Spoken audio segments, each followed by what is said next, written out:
So one of the things I think is incredibly important in today's world of increasing complexity of science is having people that can actually translate that science so people can understand it. And we are very fortunate to have who I think two of the best young science translators, science journalists in the country with us today. And so our next guest is one of these. I'm pleased to introduce to you Miss Christie Aschwanden. Thanks, Tim. So this question came to me when I was at the most ridiculous trail run that I've ever done 4 times. I was standing around the finish line, which is this fire pit, drinking a refreshing beer. Not this one, but you get the idea. So some of us were standing around drinking beer after the race, and I started thinking, I wonder if this beer is killing our recovery. I'm a journalist now, but I started off my career as a scientist, and I'm still a bit of an experimentalist. So I thought, hey, let's do a study. I enlisted my friend, Gig Ledbetter, who is an exercise physiologist at Colorado Mesa University, my local school there in Colorado. And then I got Runner's World magazine, where I'm a contributing editor, to bankroll the project, and then I would write a story about the project once we were done. So this was our study question. Does drinking alcohol after running impair recovery? We set up a protocol. I will skip over, in the interest of time, sort of the pre-testing that we did. We'll just say that there was some VO2 max testing, there was a local cop, there was a breathalyzer involved. We enlisted 10 volunteers, 5 women and 5 men, and the study took place over 3 days. The whole project began on day 1 with the beer run. This was about 5 o'clock in the afternoon. We brought people in, and they ran for 45 minutes on the treadmill at about 75% of their VO2 max. The idea here was to try and tap into glycogen stores because, again, we're looking at recovery, and so we wanted to make sure that this run was sufficiently difficult to require recovery. So 75% of your VO2 max isn't really hard, but it's not easy either. You can still talk a little bit, but it's not so easy that it's just a walk in the park. So after the first beer run, everyone got a pasta dinner, and then, of course, the beers. So we used a double-blind study. There was only one person, an undergraduate, who was helping out, who knew which group, which runners got which beer repeated. So half of them got the real beer on the first run, and the other half got it the second run. Our 2 beers were Fat Tire Amber Ale, very good Colorado beer. That was the alcoholic beer, O'Doul's Amber, which its best quality is that it looks a lot like Fat Tire in the cup. Our goal here was to get everyone to about 0.8% blood alcohol content. This is the legal limit for driving under the influence in Colorado. We'd had a cop come in prior to make sure that we were tabulating this right for everyone. So those were the beers. Everyone came back then the next morning to do what's called a run to exhaustion. So 80% of the speed that you were running when you hit your VO2 max, so the treadmill's just set at the speed, and people ran until they couldn't go any further, until they were literally exhausted. And I should mention here that I was one of the subjects in the study as well as one of the designers, and so that gave me some unique insights into this that I'll get to in a minute. Then that evening, we repeated the whole thing again. Everyone came back for the second beer run, 45 minutes at 75% of your VO2 max, more beer and pasta. Next morning, everyone comes back for the run to exhaustion number 2. And again, half the people got the real beer the first night, half got it the second night. So we were hypothesizing about whether beer would impact recovery, and there were sort of 3 things that we were thinking might happen. It might affect ratings of perceived exertion, respiratory exchange ratios, which is a way of measuring what kind of fuel people are using. So if the glycogen stores were depleted, that could affect what kind of fuel they were using. And then third, time to reach exhaustion, so how long they were lasting on the run to exhaustion. We didn't see anything with the first 2, but we did see a difference on the time to reach exhaustion. And what we found is that women ran about 22% longer on the run to exhaustion after they'd had the beer, and men ran about 21% less. And then we did an ANOVA analysis of variance, some other statistics, and voila, we got a p-value of 0.03 for the women. So we reached statistical significance for the women, not for the men. But here's the headline, right? Beer boosts running performance in women, hooray! Great headline, right? There was nothing, by the way, stopping me from writing the story except my own skepticism. This is the story I actually wrote. My editors at Runner's World decided that Bart Simpson was the way to illustrate this. But needless to say, my story was not about how great beer is for women. Why? Well, being part of the study taught me a lot about study design and about science. The first lesson that I learned is that study design matters, and it matters a lot. Okay, this here is Marty. He's an ultramarathon runner, and he ran for almost an hour on that first run to exhaustion.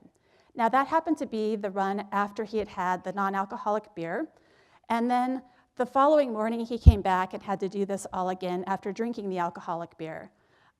We ended up designing our study over 3 days for reasons of availability of the lab, getting our volunteers. There are a lot of practical considerations here.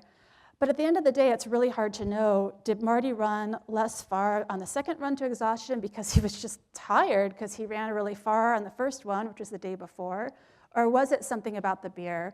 It's hard to say. Lesson number 2, even accepted protocols warrant scrutiny. So we use the run to exhaustion as our test because it's an established test, okay? It's in the literature. This is what people use to measure this. We didn't make it up. On paper, it looks really great. But I can tell you, as one of the subjects, getting on a treadmill and running at 80% of your max until you can't go any longer, at some point it really becomes a mental exercise. After the study was done, I talked to all of the research participants, and everyone to a one said the same thing. Well, you're kind of going, and it's hard, you're kind of bored, it's uncomfortable, but are you really exhausted? Maybe, maybe not. Larry, one of the mornings, brought his daughter with him to the lab, and it turns out that on that morning he went he quit the run to exhaustion sooner than he did on the other trial. And I talked to him about it later, and he said, well, maybe I could have gone longer, but my daughter was there and really wanted to get home. So my point here is that there can be a lot of factors that are influencing what results you get that are not things that are going to end up being written about in the paper and are things that you might not notice if you're not paying attention. Lesson number 3, participant expectations matter. So before we began the study, we brought everyone into the lab. There are all these forms they had to fill out about consent and things like that. But someone asked Gig, okay, this run to exhaustion, what should we expect? And he said, well, most people last about 20 minutes. Well, you could guess what happened, right? We all decided, okay, we gotta last 20 minutes. I'm pretty sure that if he had told us 40 minutes, we would have had everyone going about 40 minutes. I know I probably could have gone 40 minutes if that was my expectation. To me, it's very telling that the 3 people who missed that meeting were the only ones who lasted less than 20 minutes. Lesson number 4, it's not just the protocol, it's how it's carried out. So again, these are things that are not things you're going to consider if you're just looking at sort of papers and things like this. These are practical things of what's actually happening during the study. So I just explained to you how everyone was primed to go 20 minutes. Well, in the first trial, the first run to exhaustion, we all had access to and could look at the timer. And I know that I was looking at it. I was looking at it a lot. And when you're on a treadmill and you're kind of uncomfortable, the seconds are ticking off really slow and you're really watching it. Talking to everyone, this was a shared experience among all of us. On the second run to exhaustion, the researchers had sort of figured this out and they covered it up with a piece of tape. I have really good eyesight. I could, from across the room, see the clock, and I was watching. I know I shouldn't have been watching, but I couldn't help myself. Lesson number 5, averages can obscure the real picture. So here's a graph of our results, and the middle line here is 0, and you can see that the effect size here is pretty similar for men and women in opposite directions. Again, right, we didn't reach statistical significance with the men. I'll get to that in a minute. With the women, we did, but you look at the average and it looks pretty clean cut. But when you look at what each person did, it's a little bit less obvious. So Cynthia here ran 17 minutes longer after beer. Dan ran almost 7 minutes less on his run to exhaustion after the beer. I ran almost 5 minutes longer. Brian, little less than a minute longer. And Marty ran 25 minutes, 53 seconds shorter. Again, was that because of the beer, or was it because of the longer run the day before? Kara, 4 minutes, 27 seconds longer. And then Larry again, 10 minutes and 46 seconds shorter. So here are data looking at on an individual level. The first 5 are women.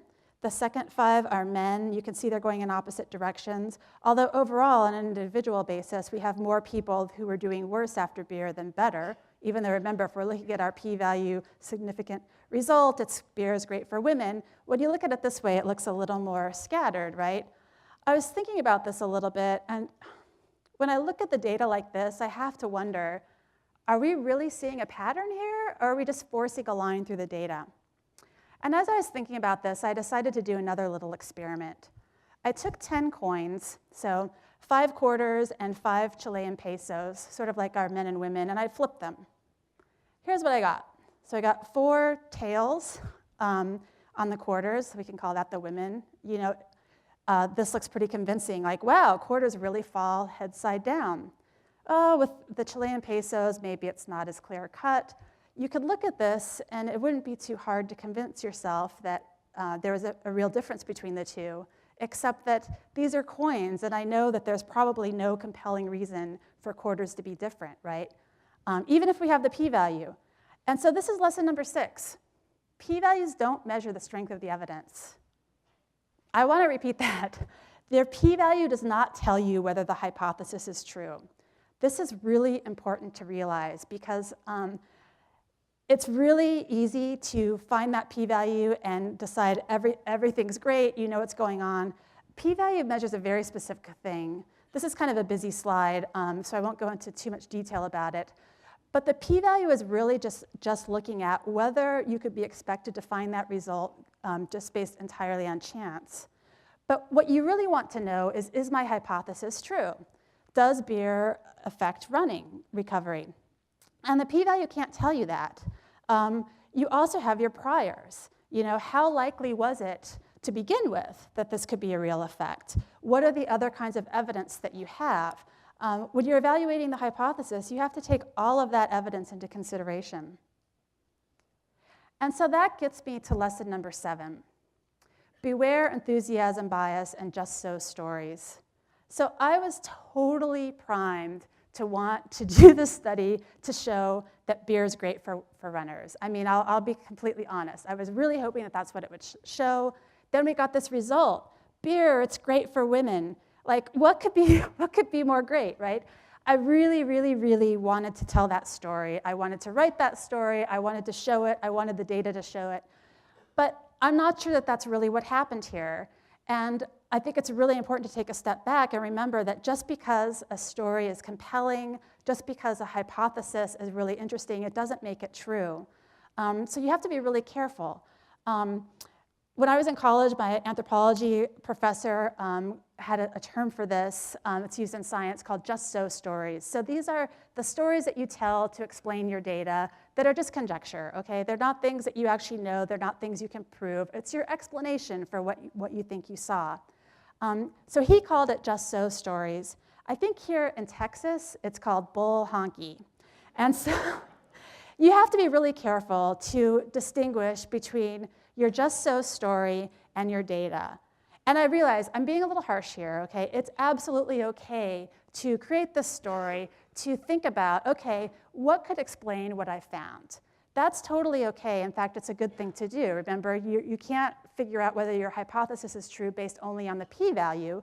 You need to think of all of the evidence. And creating this story, creating this narrative explanation of your results is how you do that. But as you do that, you need to be very careful to differentiate between conjecture and evidence and be sure that the two don't become commingled. So when you do this, you realize that you did the study, you had this one simple question, right?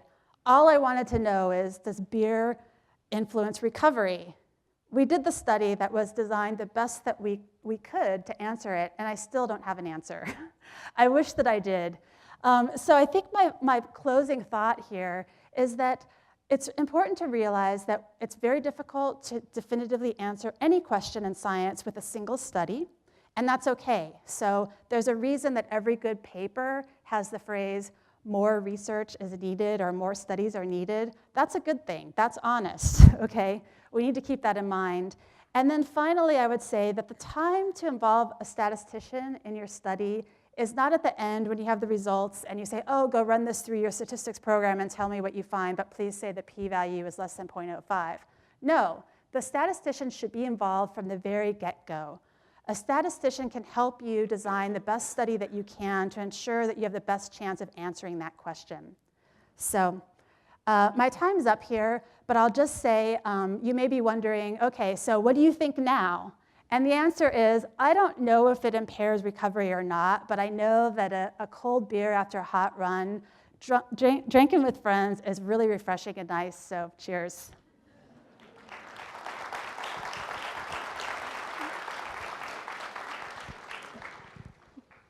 Thank you, Christie. Great job. I've gotten several text messages here, all with some issue, with some question about the design of the study. Sure. But I think that was your point, is that you have to look at the studies and how they're designed to make sure they're designed appropriately to answer the question that you have.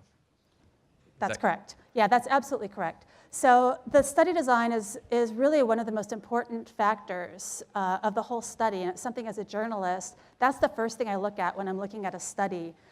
These just so stories that I was talking about, those tend to be the really sexy things that get journalists to write about things, but oftentimes they are just the just so, the bull honky story, right? Right. And you have to be careful that you don't mistake that for the actual result or the evidence. So as a journalist, you make a living looking at science Right. and interpreting science. How many examples of this kind of thing do you see as you start to look at the science? All the time, and I think it's particularly problematic in sports science studies because they tend to be small. And it's not, I don't mean this as a critique of the field. And as I explained with our study, we had very good reasons for doing our design the way that we did. But when I'm looking at it scientifically and trying to interpret the data, I see problems and I see that we were limited. You know, if we had had a different study design, we might be able to say more. We might be more sure about some of the things that we can't be sure about because of that design. It comes back to the statement that finding answers sometimes is not easy, is it? No, it's not easy at all. And I mean, I think that's the other thing. If you're finding easy answers, I'm always a bit suspicious of those because usually the answer is not, it's rare that you have the yes or no answer. That sort of binary, those sorts of binary results are great when you can get them, but they're the outliers. They're not the usual case. They're rare, yeah. So join me in thanking Ms. Aschwanden today. Thank you, Christie. Thanks.